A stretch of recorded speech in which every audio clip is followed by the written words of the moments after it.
चुका है कि चुनावों के लिए अब मतदान में महज पहले चरण का जो मतदान होना है उसमें महज 8 दिन का समय बचा है। अब देखने वाली बात होगी कि पार्टियों में जो द्वंद्व चल रहा था, जो लोग नाराज थे, उन्हें कैसे समायोजित किया गया, या वो खुद इंडिपेंडेंट कैंडिडेट के रूप में इस समय चुनावी मैदान में है।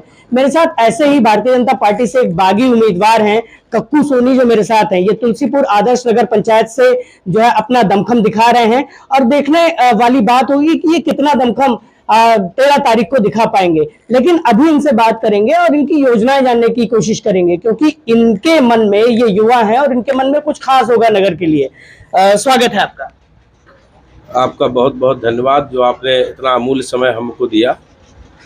क्या योजनाएं हैं जनता के लिए, क्योंकि आपकी पत्नी चुनाव लड़ रही हैं और आप भी लगातार फील्ड में हैं? क्या योजनाएं हैं जनता के लिए, आप क्या करना चाहते हैं, प्रमुख समस्याएं? देखिए, अभी तक जो नगर की समस्याएं हैं, निश्चित रूप से कई वार्डों में जाने के बाद ये मुझे पता चला कि अभी कई स्थानों पे स्थिति जो आज से 10, 15, 20 साल पहले की थी, वही स्थितियां आज भी हैं। और जिस वक्त मेरे पिताजी का शासनकाल था, 2006 से 2011 का कार्यकाल, उस समय पापा जो कार्यकाल का समय था उसको पूर्ण करने से पहले ही उनका देहांत हो गया। पिताजी के समय में ही आदर्श नगर पंचायत चयनित हुआ था। पिताजी ने काफ़ी प्रयास किया था आदर्श नगर पंचायत को चयनित कराने के लिए। उस वक्त मेरे पिताजी विपक्ष के चेयरमैन थे, बसपा का शासन था, और नकुल दुबे नगर विकास मंत्री रहा करते थे। आप ये जान लीजिए कि उस वक्त कैसा राज था, आप पत्रकार बंधुओं से ज़्यादा बेहतर मैं नहीं जानता, लेकिन इतना मैं कहूँगा कि पिताजी ने लगातार करीब 2.5 साल प्रयास करने के बाद आदर्श नगर पंचायत को चयनित कराने में सफलता प्राप्त की थी। आदर्श नगर पंचायत जब चयनित हुआ, चयनित होने के ठीक 1 महीने के अंदर अंदर 4 किस्तों में 8 करोड़ 62 लाख रुपए इस नगर पंचायत को शासन ने विकास कार्य के लिए भेजा। आदर्श नगर पंचायत चयनित होने के बाद शासन द्वारा जितने भी पूरे उत्तर प्रदेश में जितने भी आदर्श नगर पंचायत चयनित हुए थे, उन आदर्श नगर पंचायतों में बजट का कहीं कोई अभाव नहीं था। हर तरीके से विकास के लिए सरकार उस वक्त प्रतिबद्ध थी कि जहां कहीं भी विकास की आवश्यकता हो, भरपूर बजट दिया जाए। तो उसी कड़ी में मेरे पिताजी भी आदर्श नगर पंचायत चयनित करा के जब वापस लौटे, तो ठीक उसके 15-20 दिन में उनका देहांत हो गया। बजट तो आ गया, लेकिन विकास करने का सौभाग्य मेरे पिताजी को नहीं प्राप्त हुआ। ये हमारी पूरी टीम के लिए दुर्भाग्य है कि पैसा जो भी शासन से लाया गया वो पिताजी का था, और विकास का जो नाम है वो किसी दूसरे के सर पे जा बैठा। दूसरे के नाम से याद आया कि आपके पिताजी जब उनका देहावसान हुआ, उसके बाद फिर जो है तब से फिरोज पप्पू और फिर उनकी बीबी और फिर इस बार जो है आप लोग चुनावी मैदान में हैं।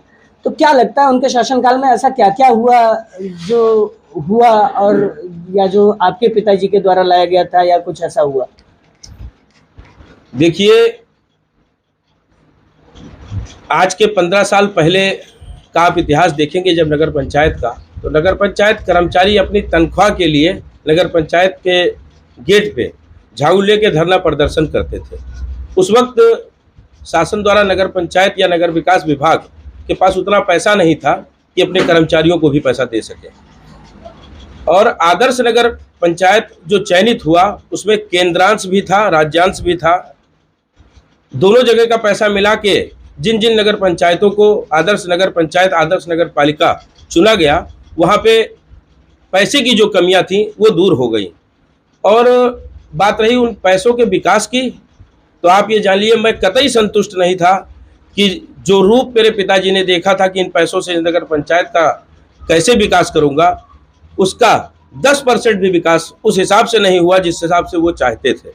क्योंकि कई ऐसे उदाहरण हैं, अब मैं अगर उसको बोलूँगा तो आपका लंबा समय लूँगा, लेकिन कई ऐसे उदाहरण हैं कि 10 रुपए की चीज़ 200 रुपए में लगाई गई है, और मैंने उसका विरोध भी किया है, लेकिन कारण ये था कि कुछ ऐसे लोग भी थे अपने जनपद में कि मेरे विरोध के बाद भी, मैं सही था उसके बाद भी लोग उनका साथ देते थे, क्योंकि वो बंदरबाट में वो भी शामिल रहते थे। बिल्कुल शामिल रहते अच्छा, थे। एक सवाल और, अशोक कुमार सोनू जी की जो छवि थी वो हिंदू युवा वाहिनी के जरिए बनी, और उन्होंने चुनाव जो लड़ा वो हिंदू युवा वाहिनी के ही टिकट पे लड़ा था।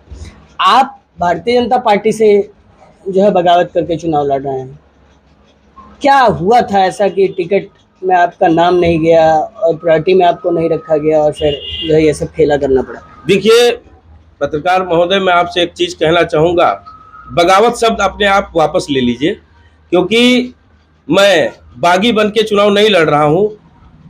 किन्हीं कारणों बस भाजपा से मैं थोड़ी, अब वो मेरी नाराजगी समझिए या मेरा दुर्भाग्य समझिए कि मेरे 5 साल के मेहनत को थोड़ा नज़रअंदाज किया गया। लेकिन आपको इतना आश्वस्त कर देना चाहता हूं इस चैनल के माध्यम से कि मैं भारतीय जनता पार्टी का बेटा हूं। भारतीय जनता पार्टी को मैंने माँ बाप मान रखा है, अपना परिवार मान रखा है। चुनाव जीतने के बाद 24 घंटे के अंदर जीत के फिर पुनः भाजपा में ही आऊंगा और सत्ता से जोड़ के इस नगर का विकास करूंगा। वही दूसरी तरफ वाले कह रहे हैं, भारतीय जनता पार्टी वाले ही कह रहे हैं कि अब आपकी वजह से गणित खराब हो रहा है, आप 2-3-4 हजार वोट उनका काट देंगे तो उनसे उसको नुकसान हो जाएगा और कोई तीसरा आदमी जीत जाएगा। देखिए, मैं एक चीज आपको और स्पष्ट करना चाहता हूं,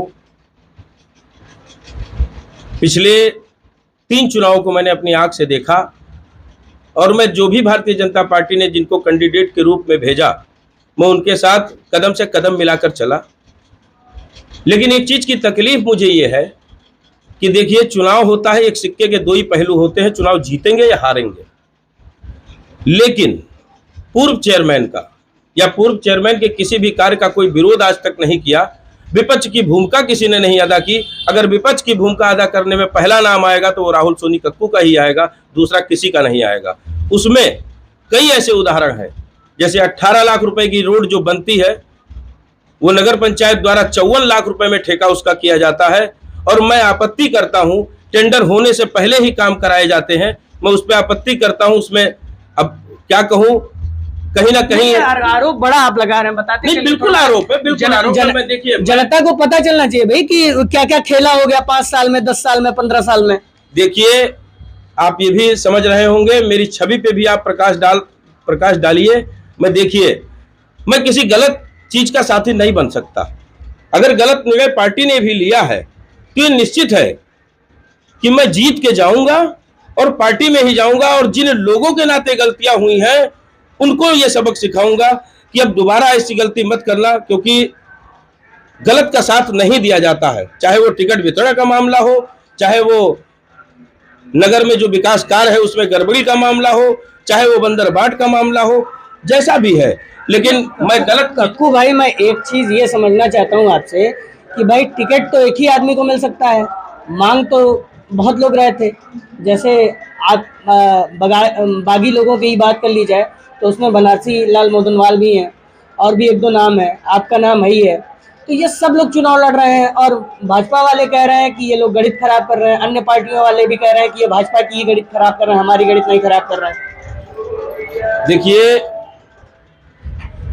मैं ये जानता हूं कि मैंने कितना मेहनत किया है, नगर की जनता जानती है मैंने कितना मेहनत किया है।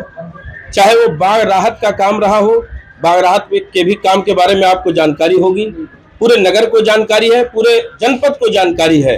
अगर बलरामपुर में धीरू साई ने मदद किया था बढ़ चढ़ के, तो तुलसीपुर में राहुल सोनी का नाम आया था, क्योंकि डेली 5-6 हजार लंच पैकेट बनवा के अपने साधन से बाढ़ पीड़ितों के पास पहुंचना, रात में 11-11 बजे गर्दन भर पानी में लोगों तक सहायता पहुंचाना, ये सिर्फ राहुल के बस की बात थी, किसी और के बस की बात नहीं। कि आपके मेहनत को सम्मान नहीं दिया गया, पार्टी के कुछ लोगों ने सम्मान नहीं दिया है, इसीलिए मैं मैदान में आया हूँ।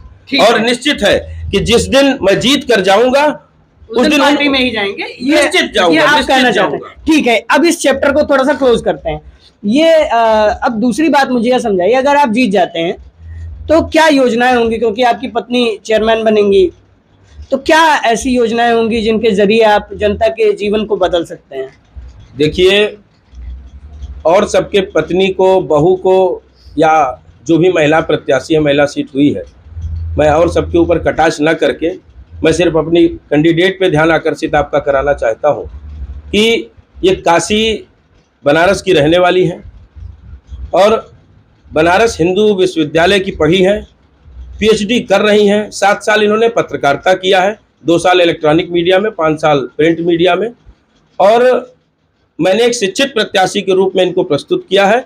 जनता ने अगर सहयोग किया, आशीर्वाद दिया, तो निश्चित है कि इनका कार्य आप लोगों को दिखेगा और एक लंबी लकीर विकास कार्य में हम लोग खींचने का पूरा प्रयास आप ही करेंगे। से बात करते हैं, प्रियंका जी से ही बात करते हैं। प्रियंका जी, आपके मन में क्या है महिलाओं के लिए, क्योंकि आप महिला हैं, आधी आबादी यहाँ पे अशिक्षित है और तमाम तरह की प्रॉब्लम्स हैं, तो क्या लगता है आपको कि आप ऐसा क्या कर सकती हैं जीतने के बाद या चुनाव के ड्यूरेशन में, इससे पहले आपने ऐसा क्या किया है जिसके जरिए आपको वोट मिले? हम लोगों ने शिक्षा जगत में भी काम किया है, जैसे छोटे बच्चों के लिए, और हम लोगों ने प्रतियोगिता भी कराई थी, फिर उन बच्चों को मतलब प्रोत्साहित करने के लिए प्राइज़ भी दिया गया था। तो और बाढ़ पीड़ित में भी हम लोगों ने सहायता की। अब जो महिलाएं हैं जो अपनी समस्या हम लोगों को बताई हैं, उनका मतलब हम लोग हल करने की कोशिश करेंगे। आप लोग मिलने जाते हैं तो क्या प्रमुख समस्याएं निकल के आती हैं आप लोग? अब जैसे लोगों का है, हम लोग कॉलोनी में भी मिल के आए, तो लोगों का है नली नाला है, ये है मतलब कि दीवारें टूटी हैं, ये बस उसके लिए बता रहे हैं कि हाँ आप लोग हमारा साथ दीजिए, तो हम लोग आगे बढ़ेंगे। आपके ध्यान में मैं चीज़ लाना चाहूँगा, जैसे ये टाउन एरिया है और यहाँ पे सार्वजनिक शौचालय की बहुत कमी है। जो सार्वजनिक शौचालय बने हुए हैं उनका या तो ताला नहीं खुलता, या तो इतनी गंदगी होती है कि पुरुषों का जाने का मन नहीं होता, तो महिलाओं का तो कतई नहीं हो पाएगा। तो क्या लगता है आपको, इस तरह की समस्याएं भी आप लोगों के सामने आती हैं? हाँ, आती क्यों नहीं, लेकिन अब ये है कि अब हम लोग आगे निकले हैं तो कुछ करके दिखाने की कोशिश करेंगे आगे के लिए, लेकिन अब हम लोगों को उस अवसर का मौका तो दिया जाए। तो आप लोगों को अवसर मिलना चाहिए। आपको क्या लगता है कि इस तरह की जो जेन्युइन समस्याएं हैं वो पिछले कई सालों से बनी हुई हैं, विकास का जो दावा किया जा रहा है वो कितना सही और कितना गलत, और आपके दावे क्या क्या हैं? देखिए, जो मूलभूत सुविधाएं हैं अपने नगर के लोगों की, पहले तो मेरा विशेष ध्यान उन्हीं पे होगा। और आपने खुद देखा, एक बड़ा सवाल आपने खुद उठाया शौचालय का, सुलभ शौचालय का। आप खुद देख लीजिए कि नगर में ऐसी ऐसी जगहों पे सुलभ शौचालय बना हुआ है कि जहां तक आम नागरिक पहुंचना मुश्किल है, इतनी गंदगियां हैं। अभी मैं काशीराम कॉलोनी होकर आया हूं, अभी कुछ फोटोज मैं अभी पोस्ट करूंगा अपने सोशल मीडिया से। मेरे पिताजी के द्वारा वो काशीराम कॉलोनी बनी थी, और आज के समय में सीढ़ियां टूटी हुई हैं, दीवारें जर्जर हैं, छत ढहने की स्थिति में है। आज तक कभी पेंटिंग नहीं हुई 15 साल के बीच में। मैं तो ये नहीं मानता कि हाँ, जिनका ये कार्यकाल रहा है पिछला, उन्होंने जिम्मेदारी से इसको निभाया है। तो ये आरोप हैं। अब देखने वाली बात होगी कि चुनावी ऊंट किस करवट बैठता है। अगर इस करवट बैठता है तो इनके पास अपनी योजनाएं हैं, अपनी प्राथमिकताएं हैं। खैर, मैं बार बार इसलिए आपको बागी कह रहा था क्योंकि भारतीय जनता पार्टी आप पर बड़ा आरोप लगाती है कि आपने जो है बगावत करके इनका वोट काट दिया, यानी कि भारतीय जनता पार्टी वालों का वोट काट दिया। अब देखने वाली बात होगी कि हक्कू सोनी, राहुल सोनी जी कितना फाइट कर पाते हैं, इनकी पत्नी कितना फाइट कर पाती हैं, और नगर अध्यक्ष का ताज कौन पहनता है। अब ये सारी चीज़ें आप देखते रहिए, हमारे साथ बने रहिए, हमें लाइक करिए, फॉलो करिए, सब्सक्राइब करिए और हमें देखते रहिए। इसके साथ ही आप इस चुनावी यात्रा में अपना अगर कोई सवाल है या कुछ छोड़ना चाहते हैं तो मेरे कमेंट बॉक्स में आके बताइए, हम लोग वहाँ पे आके आपको जवाब देंगे। धन्यवाद।